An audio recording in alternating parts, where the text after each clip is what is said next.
Episode 8. The perfect symmetrical number.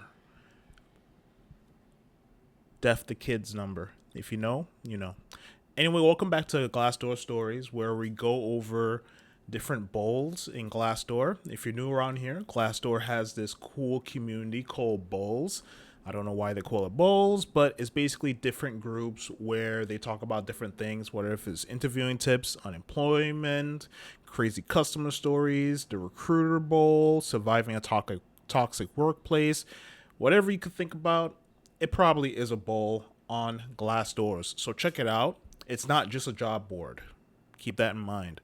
So we're going to be diving into this Glassdoor stories and we're just going to check it on out.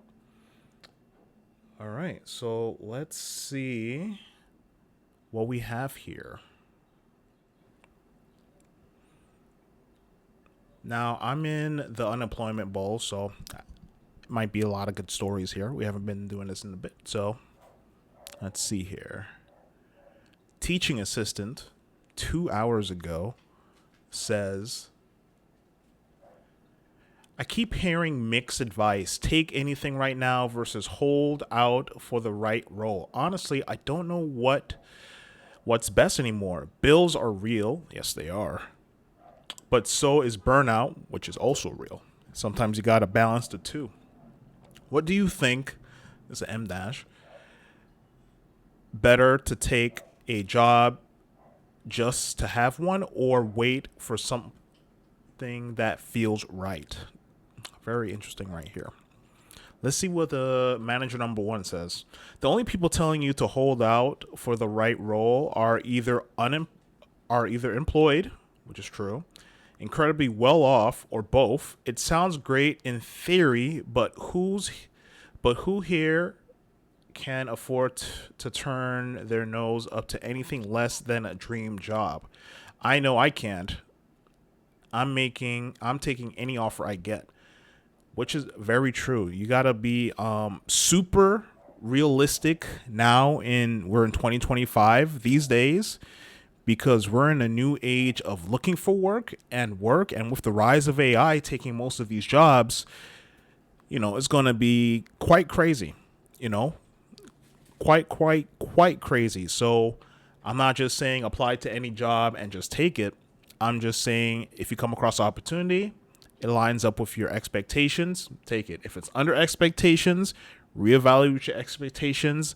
Look at if you could cover your bills and live off of what you can, then do that. Build something on the side as well, in addition to adding value to others at your company that you're working at, and then you're good to go. It's what I did. It's what I'm doing. It's what I teach my clients. And it's what is the best way of going to looking for work and working now. We're in a crazy age right now. I feel like it's like the internet, right? Like AI is like, the internet first came out. I'm 32. I'm a 90s baby, so so when the internet first came out, it's like, whoa, this is going to be wild. And look at us now with another covenant of that coming out, which is now is here. It's AI, and it's taking over, man. It's taking over. So, teaching assistant, I hope you find something there, man. Hope you find something. Next is executive assistant. Let me see. Just to check in, how's everyone's feeling? What are we looking forward to in the coming week? What's the vibe? What am I looking forward for the coming week? Well, this week, that's a good question. It's very kind of that person to do that, to put that there. I'm gonna put uplifting. That's nice. Nintendo Direct too. Nintendo's gonna have a direct this week. The week of the 28th. They're definitely going to have a Nintendo Direct come on by. I'm hearing rumors about it. I'm hearing a lot about it. So it's definitely coming on. That's going to be cool. Aside from that, I'm looking to close a few offers this week for the 9 to 5, and just keep leveling up my LinkedIn and adding value, man. That's the goal. My personal goal for the year is to reach a certain number of followers on LinkedIn. It's just a personal goal, and to grow my channel at least to the first tier of monetization. So that's a goal for me for this year. So far, I'm almost halfway there for YouTube in terms of subscribers. So it's a long game, but I love making these videos right here. So thanks so much, executive assistant. That was nice. That was nice. Oh, teaching assistant. Is it the same teaching assistant? Huh. That might be the same teaching assistant. Okay. Okay. So, how do you deal with stress of unemployment? Yeah, it probably is the same teaching assistant. Wow. No shame. What's getting you through it? Sleep, walks / exercise, binge TV, scroll job boards, which I think that's counterintuitive. Comfort eat, which is really bad too. Honestly, it would be walks / exercise for me for this right here. I would also add playing video games.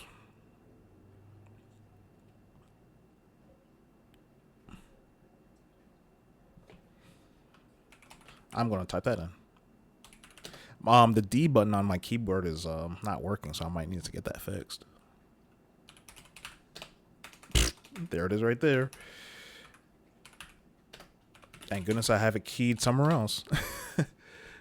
So there we go. All right, what else we have here?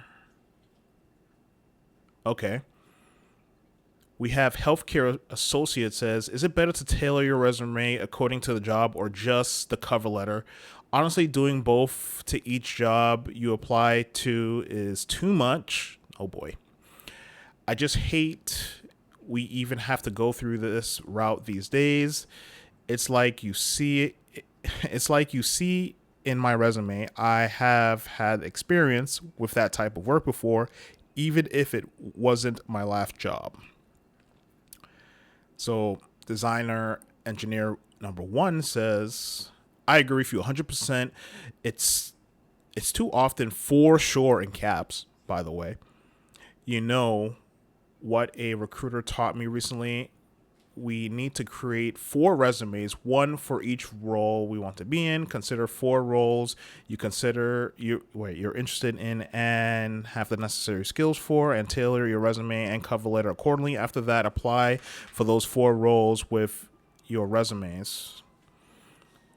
1 work, then massive submit. Huh.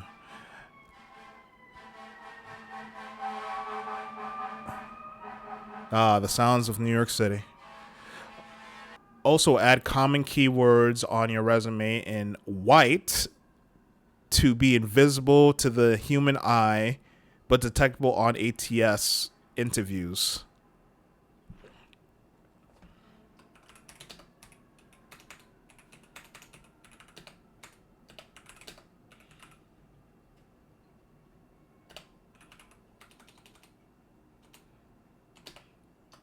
Your resume will get blacklisted. Oh, the D for this. Like, I just came across a post on my LinkedIn of a recruiter saying that they did this right here. Like, they just put the keywords in white at the bottom of the resume. And I'm like, what are you doing? Like, that's so dumb. Like, it doesn't make sense, right? You're adding keywords, hopefully the keywords that you actually know that's on your resume, that's actually you have experience with, in at the bottom of your resume. Oh my god. And still trying to keep it 1 page or 2 page and stuff like that. It's just, this is not the way. Don't listen to design engineer. Whoever you are, stick with engineering. Like, that resume side of things, that's not the way to go, man. What's important is that you have a master resume, which is like all your skills, everything on there, all your experiences. For if you work in like food industry and went to engineering and then you became a recruiter, put that all on 1 page. This is like your template of what you're working off, like your worksheet. And then from there, if you want to apply to a specific role, let's just say in this case, teaching, right? And you have like, I don't know, 5 years of experience in teaching, right? You do that. You make your resume like that. And then you're good to go. You structure your resume to the role, and then you go on to the next thing. Yes, you have to make a cover letter, but make a template for your cover letter, right? And just plug it in depending on the roles that you need to. You don't have to rewrite the cover letter every single time. You just have to have a template of it. I do it all the time, right? I should probably make a video of me going through my resume and cover letter to show people in real time. That's a video idea I'm gonna do in the future for sure.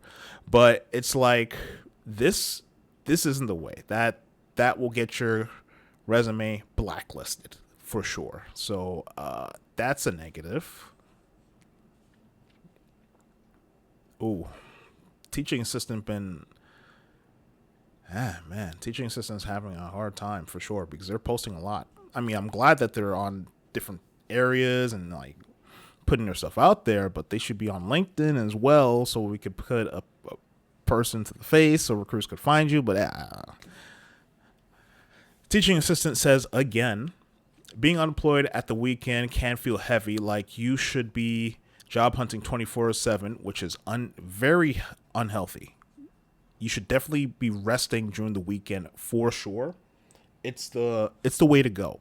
Quite honestly, you definitely need to be resting for the weekend because you need to recharge for the week, right? You can't go in half-cocked, applying to jobs, going to interviews. You're not going to be ready, and they're not going to pick you because of that.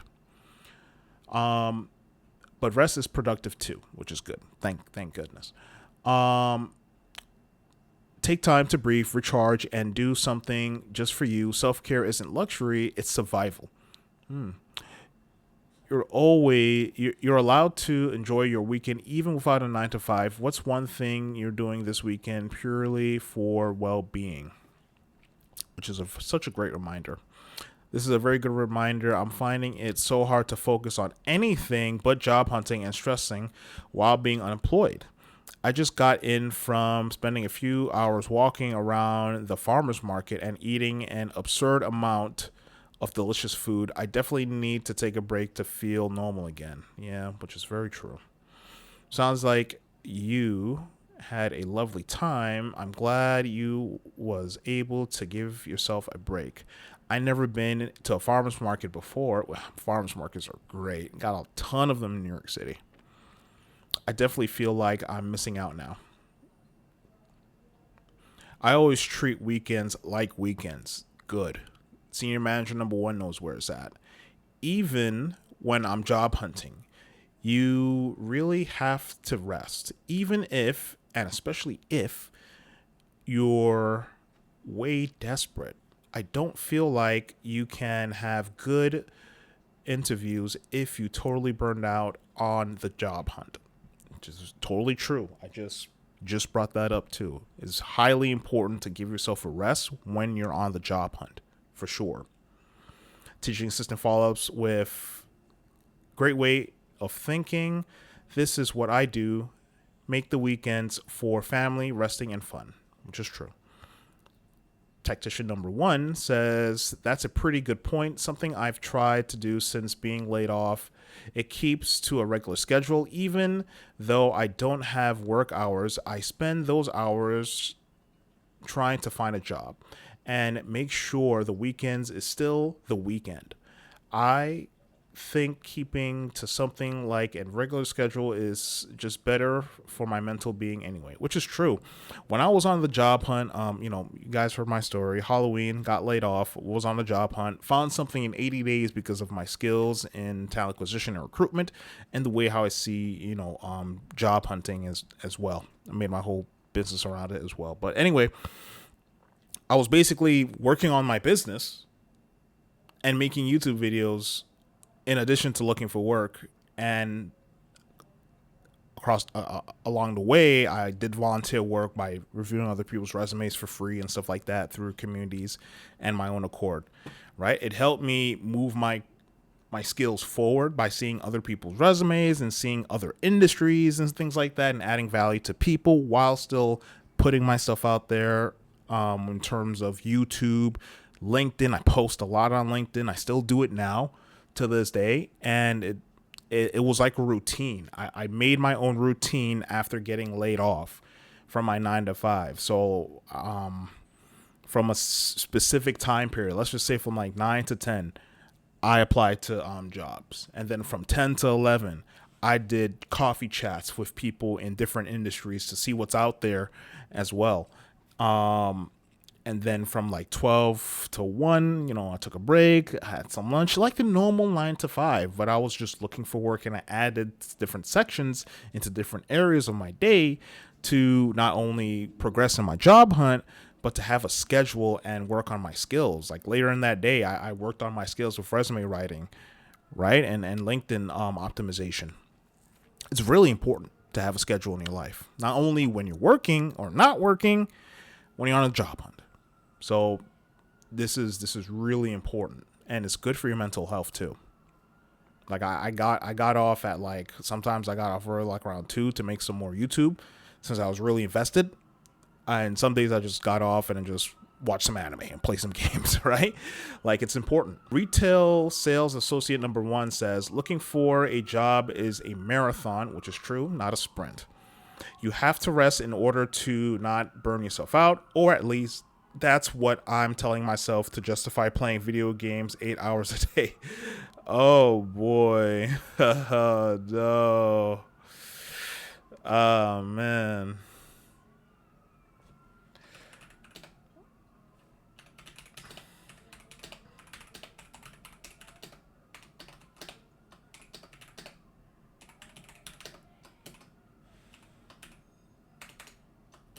Ah, that's right.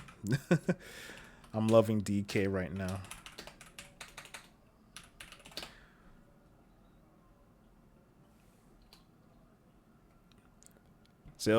Retail sales associate number 1, man. You need to cut back on that gaming, man, and just you should replace that 8 hours of gaming with 8 hours of job hunting, and then probably 2-3 hours of gaming. Maybe 4 if you're overzealous. Just make sure you get some type of work done that day. But yeah, his the beginning portion of this is right. It's a marathon. Definitely a marathon. So many people I'm seeing on my LinkedIn profile been on job hunt for like months, some years, right? And if for the people for the years, their resumes either not right, they're not posting online about their skills and what they bring to the table, bringing different case studies. They're not getting involved in their industry. They're just sitting down and applying, and you're going to get cooked. You're going to get cooked if you just sit down and just apply all day long. The most I would apply is like 2 hours, 3 hours max. But those other chunks of the day, you need to be engaging on LinkedIn. You need to start posting more on LinkedIn. You need to level up your skills, specifically in AI, seeing what AI is doing in your field, and then going from there. Reading job descriptions and understanding, like, okay, this job wants this job wants this job wants this. I'm seeing a correlation of jobs wanting this specific thing. Let me go on Skillshare, get a certification, right? Let me get my certification in that area. Yes, certifications cost money. Hopefully, if you got hit with a layoff and you get a severance, that's good. If not, you pick up another form of income, save up some money, get that certification, and go and get your butt out there, right? It's important. We're in a different age now. Welcome to the new age of looking for work and work now. AI's here. There's so many people out of work, millions of people out of work at this point, between the video game industry and everywhere else. So we're definitely in a new age of work. So you got to be careful out there, job seeker. So we're gonna call it here, because shout out to teaching assistant just teaching assistant. They've been posting a lot on Glassdoor, and this is a dedicated video for them because they had a lot of cool talking points here. So whoever you are, teaching assistant, I you're probably not going to see this, but I really hope your job hunt is good and you land something very soon. So that's been this edition of Glassdoor Stories. So if you like these Glassdoor stories, me going over different anonymous Glassdoor stories on the bowls, then you could check this out and check out my playlist that I'm going to have at the end of this video so you could see more on that. If you love job hunting and you love video games, you're in the right place. I'll see you in the next level. Later.